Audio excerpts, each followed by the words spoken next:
names that's going to be moved around this offseason potentially is Rams Cooper Kupp. It was reported yesterday that the Rams are going to be have informed Kupp that they will be working with him to work on a deal, a trade, I should say, this offseason, per my sports update.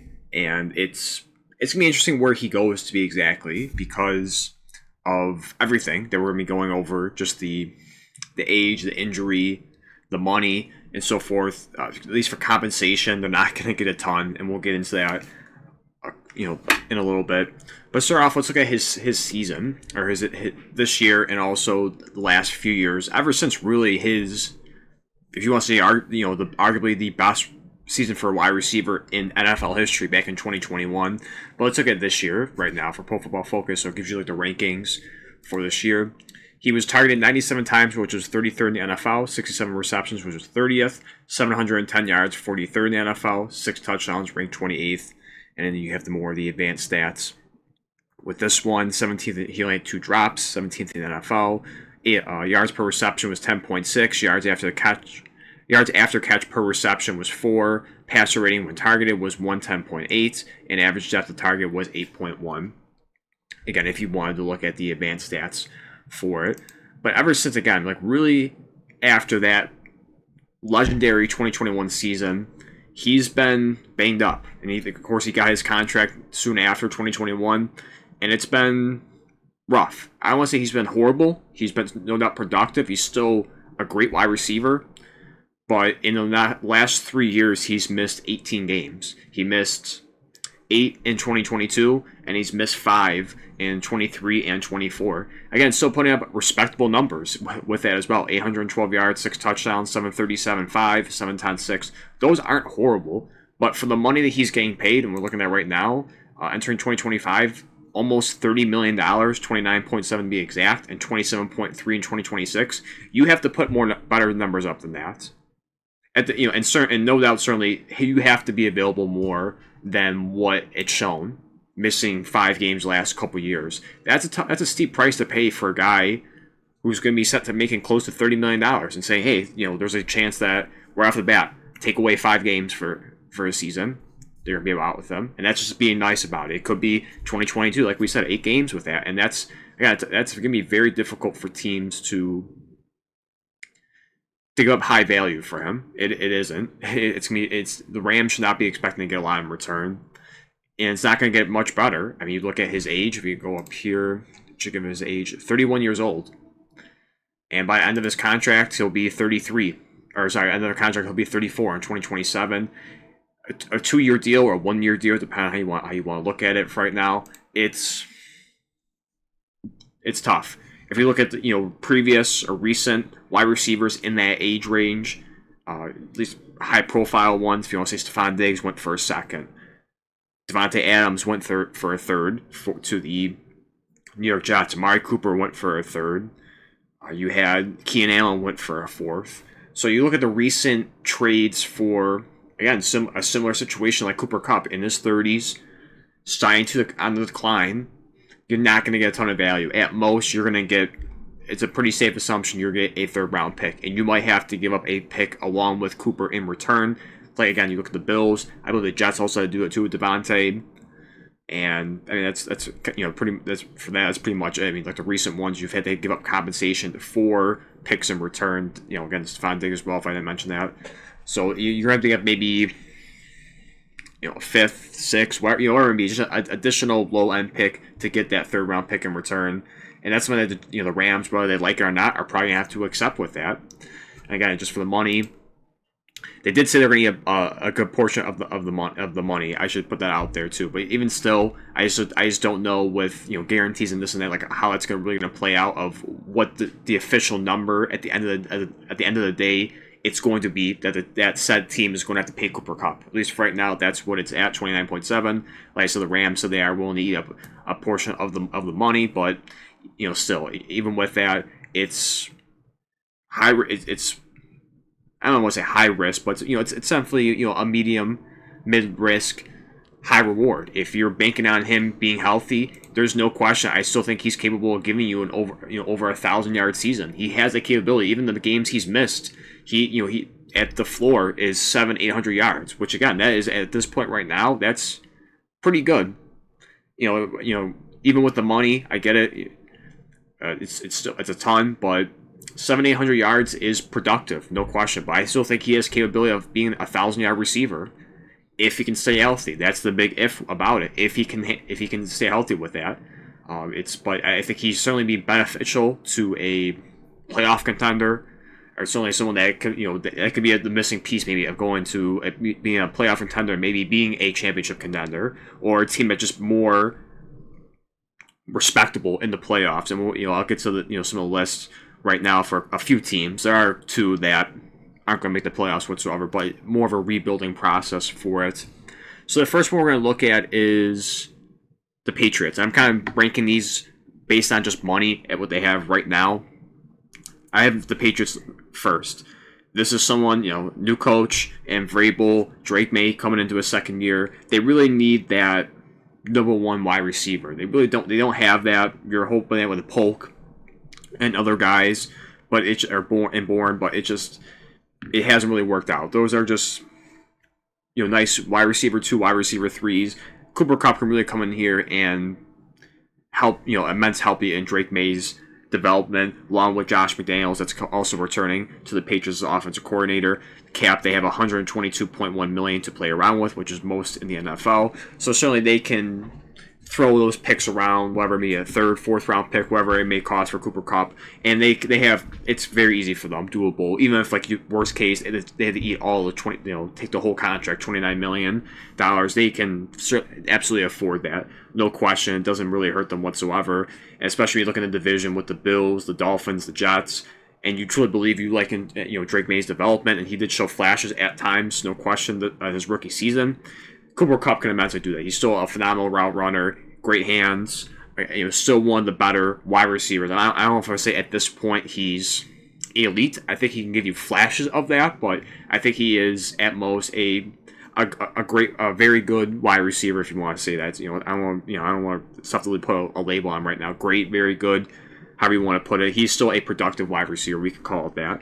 So number 2 is the Las Vegas Raiders with their cap at 92.6. 72, Pete Carroll coming into that organization. The quarterback situation is going to be tough. I don't know if they'll go after Sam Darnold or try and trade up to get Shedeur Sanders. Whatever the outcome may be, they're still going to be looking for wide receiver help. They are in desperate need of that. They just got rid of Devontae Adams, and maybe you avoid this because of that. Said Devontae Adams trade because you just had that not too long ago in a similar suit like that. Even though Devontae was younger when he came to the Raiders. But still, if you want to, I don't know if you want to go through that again, but you look at the division, even tougher. The Kansas City Chiefs, the Denver Broncos, the Los Angeles Chargers. All three of those teams made the playoffs this year, and one's playing the Super Bowl. So you are already, for Pete Carroll, you are already way behind in the process of trying to be, at least, just a respectable team. Just someone that can go against those guys. It's tough. You're already behind the 8 ball, not having a quarterback, not really having offensive playmakers, not having a running back, no doubt. You do have good pieces on the defensive side, Max Crosby, Christian Wilkins, and so forth. But Cooper Kupp gives you that. It's a good 2-year deal. You bring in whoever said quarterback you want to input in that position, or it's Gardner Minshew, whoever you want to go with. And it already gives you a viable option right there, a true, undisputed number 1 wide receiver. And you can figure out the rest, whatever you're going to use for the 8th overall pick. If you're going to double down and get McMillan, if he falls to 8, you get Genty at number 8, or whoever it may be. Cooper Kupp would help immensely. Again, with the cap that they have, 92.6, it's certainly doable for them in that spot.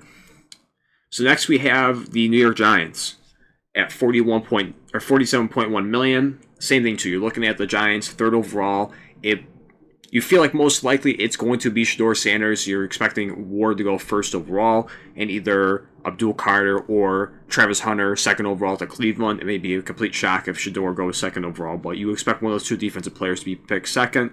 So Shedeur Sanders looks to be almost a guarantee to fall to 3rd overall. Your franchise quarterback. I think that's a great pairing for Malik Neighbors across the other side. He had a phenomenal, off to a historic start, at least for his reception, or his targets, receptions, and so forth. What he had.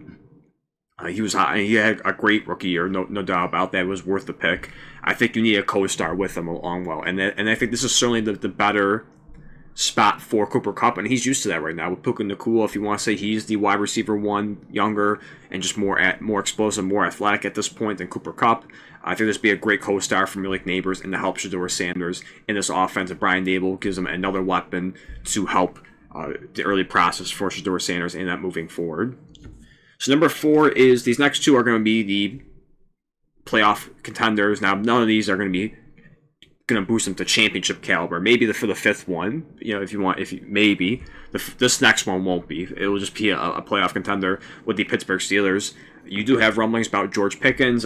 People go back and forth. Is the team going to move off of him? They're going to try and trade him.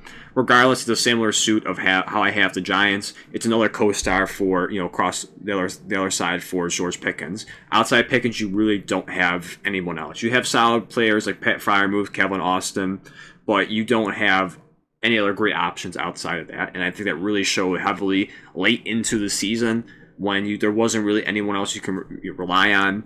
Najee Harris, you don't know what's going to happen with that. They declined his 5th-year option, so they're most likely going to let him walk. So it's another piece that you're missing in the offense. And the quarterback situation, don't know what's going to happen with that. If it's going to be Russell Wilson or Justin Fields, regardless, I think they have to address that wide receiver position. And I do believe Cooper Kupp is that piece to go alongside George Pickens. And if you decide to move off of George Pickens because of the attitude and the antics, then you have your replacement right there. Even though he is older, you still have, again, another undisputed number 1 wide receiver that can give you solid production.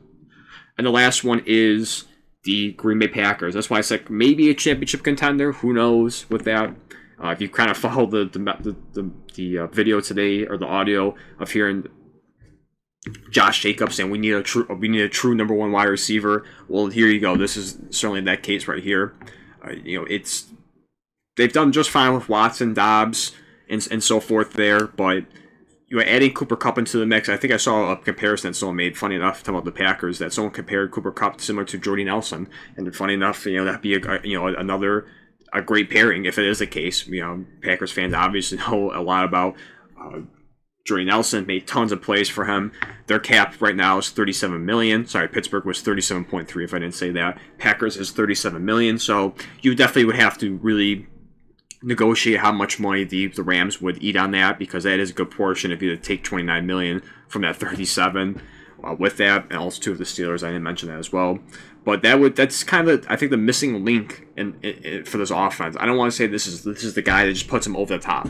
I do think there's a couple more pieces they're missing, but with Jordan Love, with how he's done, if you want to say maybe he took a tad bit of a step back this year, especially for the turnover margin, interceptions, but I think he's still a great quarterback. Having Cooper Kupp in this mix with those other pieces alongside, Dobbs and so forth, whoever you want to mention on that side of the ball, and Josh Jacobs, who all-pro running back, that would be huge for the offense, and that would give you the threat instead of having just guys. And it's similar to a similar sense of the Bills, having this everyone eats mentality. It works until you have a defense that can really clamp down and force those receivers to make plays. And I don't want to say the Packers receivers can't do that, but it gives you someone that has been there, has done that, is capable of still doing that, giving you big plays, and it shifts the defense focus to Cooper Kupp and helps open up things for everyone else. So that would be a big help for Jordan Love and really trying to get over the hump, because the last 2 years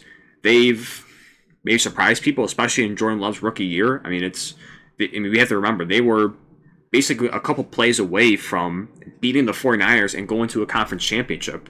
And then they also lost to the Eagles in this playoff run, which, you look at that roster, that's absolutely stacked. I mean, again, I don't think the Packers really played too well in that, or Jordan Love played too well in it, but I think that is certainly a piece that you are missing on that offensive side, is having that true number 1 wide receiver, like Josh Jacobs said in the video, and that certainly brings to the table with there. If he can give you that production, 800 yards, 6 touchdowns, I think that is plenty enough. It just, I think, more so having a presence of that receiver on that field alongside the other guys can certainly open things up and can be a difference maker. So that's why I would slightly put maybe championship contender in the NFC because of that. But those are my top 5. Again, Patriots, Raiders, Giants, Steelers, Packers. I think those are probably the most common or more realistic destinations for Cooper Kupp. Maybe there could be a surprise team. I've seen some people kind of throw out mocks about the Buffalo Bills or whoever that may be. I highly doubt. I think they're not in the market to get a aging, injury-prone wide receiver. These are the 5 teams I think that would be, I think, okay taking that risk on a guy like that right now. Most of these teams, 3 of them are in the rebuilding process and trying to help, and Cooper Kupp can be kind of just a placement right there to help his team get to the next stop where they can maybe take off afterwards and find his replacement. The other 2 playoff contenders at best. But it's my thoughts again on Cooper Kupp.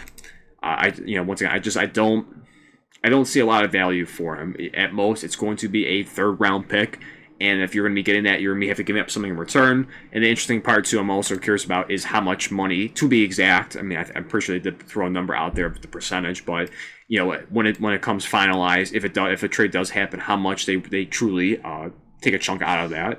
Because if you get them on a cheap deal, that's, even with the injuries the last few years, I think it's a big steal. And I think he would do wonders for these 5 teams I mentioned on there, especially for the Steelers and Packers in the playoff contention right now.